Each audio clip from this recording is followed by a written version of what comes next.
सप्तमेशो अष्टमे तस्याः सप्तमे निधनाधिपः। सप्तमेशो अष्टमे तस्याः, जिसके सप्तमेश अर्थात बृहस्पति अष्टम स्थान में चले गए। सप्तमे निधनाधिपः, और सप्तम स्थान में निधनाधिप बैठे हों। पापस्यता चालम वैधव्यम लभत ध्रुवम। उस कन्या के वैधव्य को कोई रोक नहीं सकता। यह अकाट्य है कि जैसे सूर्य को आकाशमंडल में सबसे सर्वोच्च स्थान मिला है, उसी तरह से जिस कन्या के सप्तमेश अष्टम में चले गए हों और सप्तम स्थान में निधनाधिप आ गए हों, उसे वैधव्य यानी विधवा होना ही होना है जीवन में। उसे वैवाहिक सुख एक बार तो नहीं है मिलेगा, नष्ट हो जाएगा। और दूसरा विचार होता है सप्ताष्टम पति खस्ते।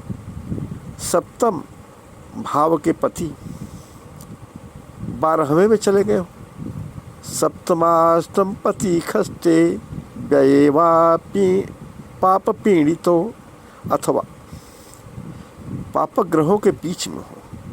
तदा वैधव्य मापनोति नारी नैवात्र संशय। तो ऐसी स्त्री विवाह के कुछ दिनों पश्चात अवश्य विधवा हो जाती है।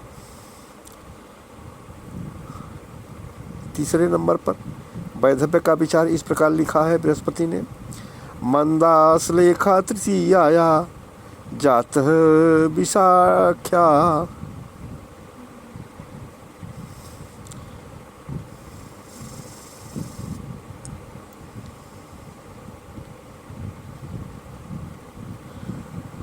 अथ विशाखा योगस्य अपवाद माहल लग्नादि दोवा यदि जन्म काले शुभ ग्रहो व मदनाधिपाश्च यानी शुक्र धने स्थितो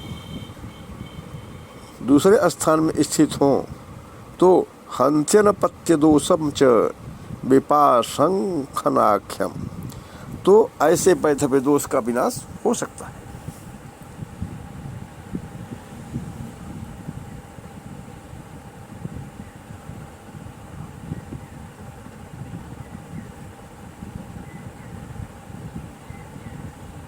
और कन्या चिरायु और पुत्र पौत्र वाली कब होगी?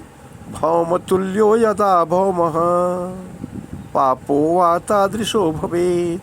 मंगल पापक ग्रहों से दृष्ट हो। उद्वाह शुभदा प्रोक्त चिरायु पुत्र पौत्रदा।